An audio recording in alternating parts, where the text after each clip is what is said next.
Hanap dyan ay ang DOJ. Ito yung mga salary grade below 27. Ito yung mga pwedeng usigin ng DOJ. Kaya tuloy-tuloy ang relationship na to. Tuloy-tuloy ito at marahil ay gagawan pa ng ibang refinement para mas mabilis ang proseso. Sir, isa din po sa dadatnan nyo doon ay yung committee report po ng House on the confidential funds ni Vice President Sara Duterte. Marahil, nandiyan na yan eh. Actually, nandiyan na naman sa ombudsman ang mga report na yan. At bubuklatin natin. Pag-aaralan at tatanungin natin yung mga may hawak doon ngayon. Mga may hawak at yung may tungkulin na hawakan ng mga kasong yun bago tayo dumating. Kailan po kayo magsisimula kaso? Meron pa ako mga inaayos dito. Kakausapin ko na yung mga tao doon. Pero officially, malamang Friday. Officially. Sino po naman kaya ang... Pero manunumpa na ako by Thursday. Iyon ang balak. Sino po kaya ang magiging acting secretary ng DOJ? Napagkasunduan na kanina nung ako'y nasa Malacanang, nakausap ko ng Presidente, Undersecretary Vida will step in as officer in charge or acting secretary. Sir, you spoke to the President. Ano po, sir, yung mga instructions na binigay po niya sa inyo? Sabi niya, yung accountability of public officers, pangalagaan mo talaga. At hinahanap ng taong bayan yan. At ako naman siyempre, yun naman ang hinahanap ng trabaho eh. Yun ang aking hiningin trabaho sa kanya. Kaya nagkasundo naman kami dyan sa bagay na yan. At maraming pang iba na kinakailangang gampanan para mapabuti natin ang takbo ng ating bansa. Sir, na nag-a-apply pa lang po kayo bilang ombudsman, marami na pong mga kritiko, yung nagsasalita. Senator Amy masisiling na pag kayo raw po ay naupo, asahan na raw po ang mga kaso laban daw po sa mga Duterte at sa mga alyado nito. Alam nyo, nung naging DOJ Secretary ako, ang unang-una kong tinanggal, weaponization ng batas. And it will not be weaponized. Sisiguraduhin ko sa lahat yan. Wala itong sisinuhin. Ang trabaho ng ombudsman para sa buong Pilipinas, hindi sa isang kampo ng politika. Kaya wala tayong sisinuhin dito. Sir, yung DOJ policy na evaluate muna ang kaso file to weed out yung mga nuisance cases, will you be adopting the same sa ombudsman ko sa... Siyempre, dapat taasan ang standard. Sabi ko nga, dapat mawala yung weaponization ng office. Dapat dyan talaga hanapan ng ebidensya at yung ebidensya matibay. Para pag final na, ang idea natin dito iba yan. No? Actually, hindi naman iba. Alam to ng lahat ng abogado. Pag kumpleto ka sa ebidensya at ang kaso ay nakamada nyo na kung paano gagampanan ng kaso, kung paano ihaharap sa husgado. Ang gusto natin mag-continuous trial para mabilis. At iiksian natin ang taktika ay susubungan nating maibsan, mabawasan yung mga taktika ng pagdidelay ng kaso. Kasi ang naging tendency na marami, i-delay yung kaso, sabay sasabihin, they were denied the right to a speedy trial. Hindi ho pwede yan. Dapat dito talaga yung benchmarking ng lahat ay magawa para bilisan natin ang trial ng kaso. Ayusin ang ebidensya para tuloy-tuloy ang takbo. And ano yan, pwede naman kausapin dyan ng makikipag-dialogue ako dyan sa Sandigan Bayan para magkasundo naman sa bagay na ito. Kasi nga, ang justice system, dalawa yan, hindi naman DOJ lang yan o ombudsman eh. Ang isang parte niyan talaga ang court system. Kaya pag-uusapan namin yan para hindi na manaig ang mga taktika para humaba ang mga kaso. Marami po kayong unfinished task na iwanan sa DOJ. Tiwala naman tayo na nasimulan na natin ang dapat magampanan ng DOJ. Nandun na tayo sa direksyon na yan.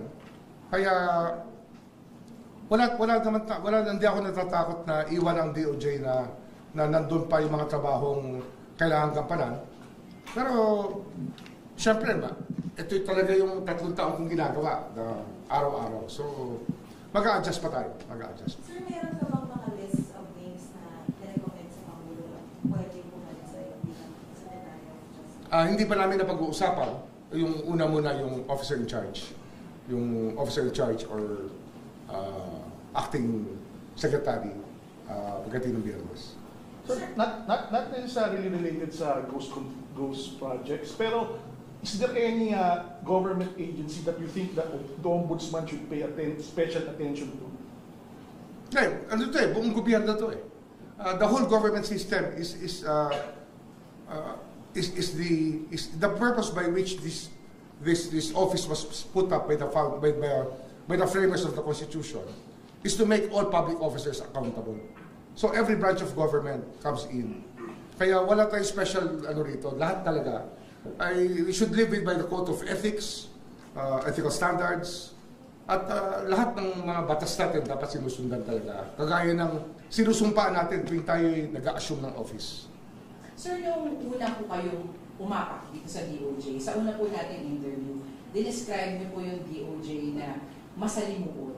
Yung mga problemang dinatnan niyo po sa sistema. How are you leaving the DOJ now? Well, hopefully that we've set the right direction for it. Marami tayo na bago na dating gawi na hindi. At pero ganun pa rin ang justice system laging catch up yan. The deadline is always yesterday.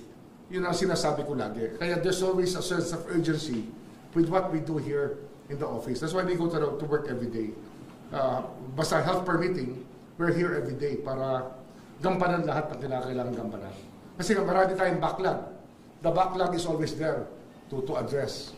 Ganun din sa Ombudsman. I think that's also the same rule applies to the Ombudsman's office. So there will be changes to the policy ng lifestyle changes? Lifestyle checks? Yes, Kasama yan. May mga batas na lumalabas talagang mahalaga. Yung civil forfeiture law. Yung forfeiture law natin na soldier na magpa-file. Yan, pwedeng kausapin ng soldier para mabilis ang coordination with the Ombudsman. Marami talaga yan na pwedeng gawin ang opisina ng Ombudsman. And it has to be a working, running Ombudsman's office. Yun talaga yung goal natin dito. Sir, yung mga salin, ito po ba isa sa publiko na? Ano yan? Dapat lang. Pero meron tayong data privacy law.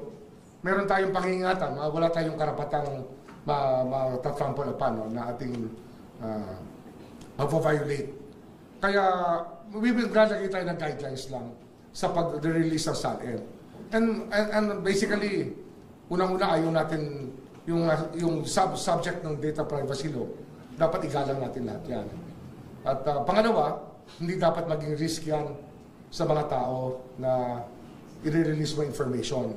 Kasi baka mamaya talagang naglahad talaga ng figures yung tao, ang isang opisyal, marami siyang cash, baka makidnap pag nilabas natin lahat yan. At siguro isa pang bagay na dapat tingnan natin, yung sharing ng information. Ano ba purpose? Ba't kinukuha ang SALN? Kung ito yung investigative journalism, sana naman i-share ang findings. Exactly all the findings should be shared with the Office of the Ombudsman also. Para naman, not left in a lurch, not left in a void ang Office of the Ombudsman. Makinabang din naman. Sa pag-release ng information, we get information back also.